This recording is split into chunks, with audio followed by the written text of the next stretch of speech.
ini kenapa koperasi harusnya bisa gede tapi banyak koperasi ya? Tadi kan diceritakan ada yang gede ya, tapi kan lebih banyak gitu-gitu aja kan lah. Supply and chain. Supply chain. Ya, itu ternyata bagus kalau dikembangkan melalui media koperasi. Bukan kesejahteraan pengurus ya? Bukan. Kalau itu kan ketua untung duluan.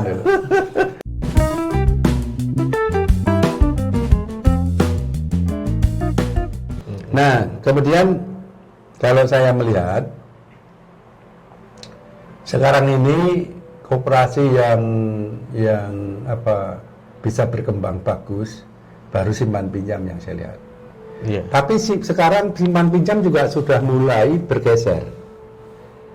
Ya, Yang bergeser. tadinya pure anggota, sekarang kayaknya kelihatannya bau-bau bisnis. Nah, makanya saya katakan kalau di dalam koperasi simpan pinjam itu ada 3 kelompok.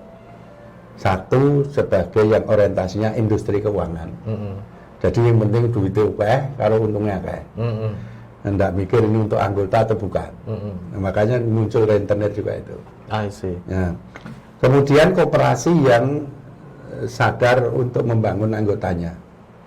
Makanya banyak koperasi, beberapa koperasi itu sekarang ini getol melakukan pemberdayaan. Jadi tidak hanya masalah usaha bisnisnya, tetapi juga masalah mentalitas, masalah hubungan sosial, masalah internalisasi kelembagaan koperasi. Itu saya kelompokkan itu kelompok yang pemberdayaan.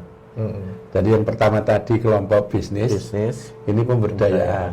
Nah, kelompok yang terakhir ini yang modelnya kelangenan atau piaraan. Jadi koperasinya tidak boleh besar, pokoknya hanya melayani 1 RT, uangnya ya tidak akan bertambah-tambah, hanya itu aja. Dan tidak ada perencanaan untuk bisnis. Nah ini kalau yang ini susah, tidak akan berkembang. Nah, mestinya koperasi ini bisa maju berkembang kalau pikirannya terbuka dan modern. Artinya apa? Bukan hanya menjalankan yang sudah ada, tapi juga selalu melakukan namanya evaluasi. Apa yang terjadi dan termasuk melihat tren ke depan.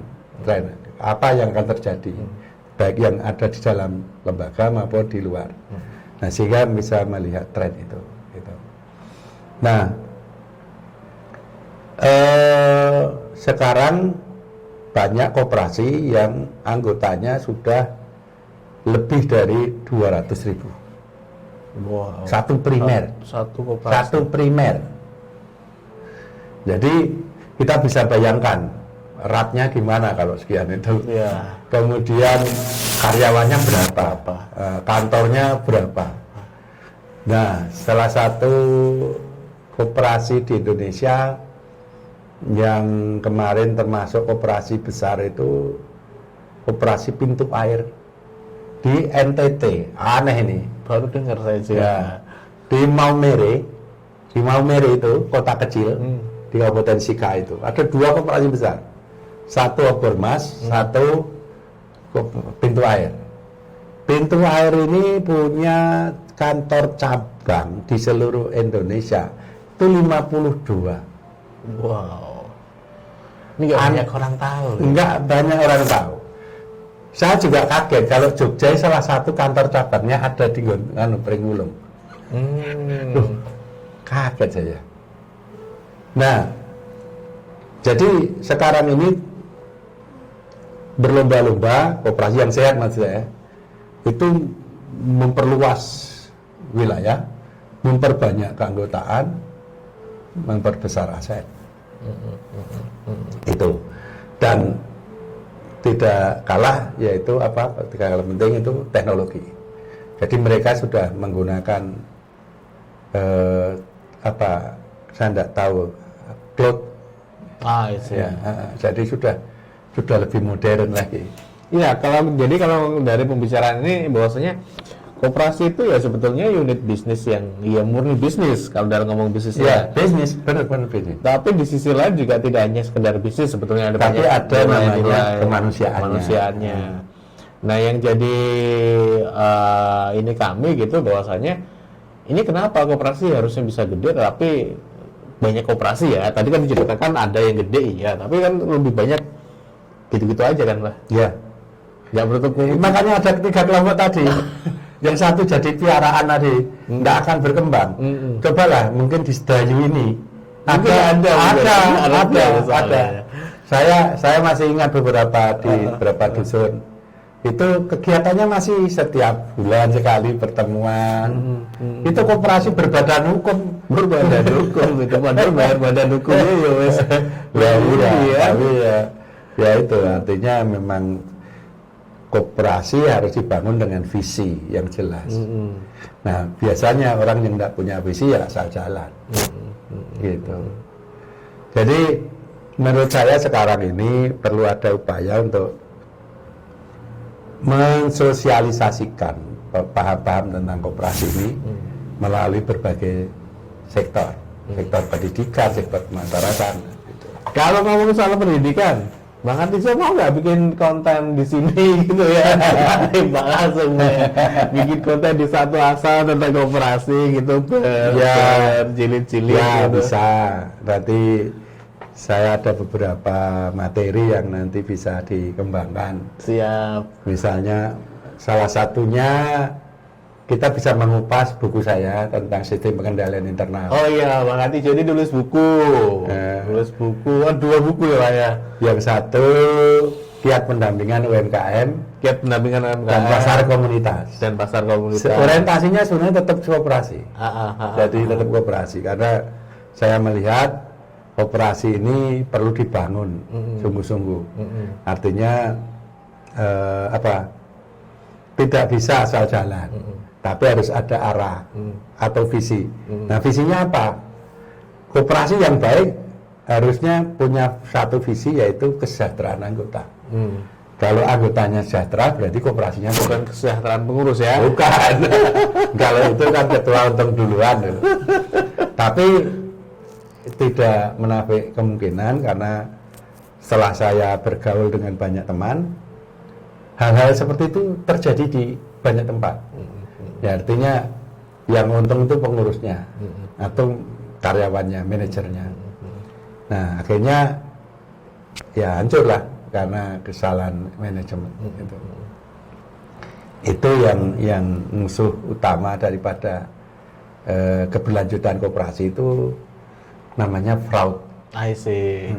Banyak sekali kalau ngomong soal koperasi, saya nggak mau nyinggung ke fraudnya ya, tapi sebenarnya banyak sekali hal yang bisa dibahas.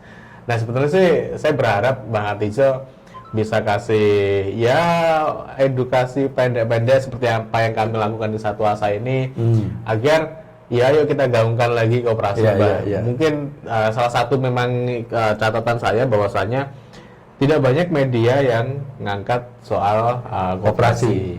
Itu merata, jadi bukan hanya media. Siapapun itu kalau diajak ngomong tentang koperasi itu enggak sih, ya karena juga mereka nggak paham. Makanya gimana kalau kita kasih edukasi tentang itu, Pak? Di sini. Boleh. Nanti kami yang produksi videonya. Boleh, siap. Kayak gitu. Nah, kalau perlu satu saat dulan-dulan yang koperasi. Oh, boleh. Kita bisa keliling juga ke koperasi, mana Bang mau. Ya, banyak koperasi yang sekarang ini dimanfaatkan untuk media membangun masyarakat. Jadi salah satunya yang saya lihat, bagaimana para petani ini bisa saling bekerja sama antara peternak, petani, peternak bisa bikin pupuk organik, petaninya yang memanfaatkan pupuk organik, kemudian ini juga nanti bisa berjejaring dengan yang lain-lain. Jadi supply chain. Ya, itu ternyata bagus kalau dikembangkan melalui media koperasi. I see. Nah, ini kan kita nggak banyak tahu. Apalagi anak-anak muda nih yang nonton nih. Ya. Ya. Jadi sekarang ini teman-teman di Jawa Tengah mulai masuk ke pertanian sayur untuk tanaman kobis. Itu betul-betul didampingi anggota koperasi, didampingi. Itu kemudian kentang. Kalau yang saya lihat di Bantul itu padi sama peternakan Ada peternakan kelinci, ada peternakan kambing, ya. Kemudian kalau yang di daerah Linggo itu ya kerajinan. Ya. Ya sebenarnya koperasi bisa menjadi bagian penting dalam membangun ekonomi dan kesejahteraan masyarakat. Nah persoalannya siapa yang akan menjalankan? Yes. Termasuk apa peran pemerintah yang bisa dilakukan. Kalau yang saya lihat itu selama pemerintah itu berperilaku seperti sekarang, ya kemajuan koperasi nggak jelas. Karena apa? Pemerintah hanya mementingkan administrasi, statistik. Berapa koperasi yang didirikan, tapi yang hidup berapa, yang mati berapa, nggak pernah ditengok. Berkembang berapa persen perkembangannya nggak. Kemudian pola pembinaan, pola pengembangannya kalau seperti yang sekarang juga susah. Karena Pak, para pendamping koperasi nggak paham koperasi. Paling hanya diminta untuk ngantar surat. Tapi tidak paham ini kalau ada masalah kelembagaan seperti ini solusinya bagaimana. Enggak. Apalagi itu baru internal kelembagaannya, apalagi ngomongin masalah bisnisnya. Iya. Oke, banyak hal tentang koperasi yang bisa kita diskusikan sebetulnya. Cuma memang saya berharap sih nanti saya akan ngobrol dengan Bang Hatidjo habis ini. Semoga beliau berkenan untuk bikin konten edukasi tentang koperasi di channel Satu Asa. Karena ya aku sih berharap Satu Asa ini punya punya kebermanfaatan. Kalaupun saya sudah banyak ngasih pembelajaran tentang bisnis UKM-nya dalam segi kacamata UKM-nya, kenapa tidak dengan koperasinya gitu? Ya mestinya kalau terwujud pikiran saya, para pelaku UMKM ini bisa bergabung dalam satu koperasi. Dan koperasi bisa memfasilitasi, membantu pelaku UMKM. Betul. Jadi terjadi simbiosis. Betul. Nah inilah yang impian saya, kapan bisa terwujud. Semoga bisa terwujud secepatnya. Ya, artinya ini tidak bisa kita menunggu, tetapi kita harus segera bergerak. Nah, salah satunya adalah pertama memberikan pemahaman tentang peran dan fungsi UMKM atau anggota koperasi dalam memajukan koperasi dan sebaliknya. Apa yang dilakukan oleh koperasi terhadap UMKM. Dan ini kalau terjadi simbiosis, mutualitas, akan menjadi sama-sama kuat. Sehingga target tujuan kesejahteraan anggota itu tadi tercapai. Sehingga kebutuhan anggota bukan hanya utang, tapi dia bisa menyekolahkan anak, bisa membangun rumah, bisa beli kendaraan dan sebagainya, bisa punya jaringan, punya teman, punya kelompok. Nah, itu yang perlu kita kembangkan, bukan hanya sekedar di koperasi hanya tempat pinjam uang. Itu konotasi koperasi tempat pinjam uang itu yang merusak. Ya, sih. Karena apa? Pengurusnya tidak memahami peran dan fungsinya sebagai penanggung jawab organisasi. Gitu. Oke, Mbak.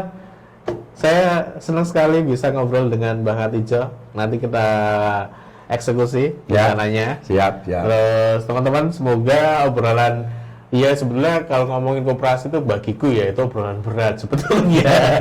Agak gimana gitu. Tapi gak apa-apa, saya pengen nyoba juga ngasih insight ke teman-teman bahwasanya ada loh entitas yang sebetulnya bisa berkembang, bisa kita jadikan wadah untuk berkembang bersama gitu. Terutama dalam segi ekonomi, yaitu dengan berkoperasi. Nah, soal seluk-beluknya tentang koperasi dan berkoperasi seperti apa, nanti kami usahakan dengan Bang Hatidjo akan ada video-video edukasi tentang perkoperasian itu sendiri. Kita jumpa lagi di video ngobrol santai bareng ngopi, sampul santai bareng ngopi, ngobrol santai sambil ngopi. NSSN, ya masukkan ya. Neng kopinya Baldo. Ya kopinya branding aja. Kita ketemu lagi di video-video berikutnya. Saya Muhammad Safi. Bye-bye. Thank you Bang Hatijo. Terima kasih. Sehat selalu. Ya.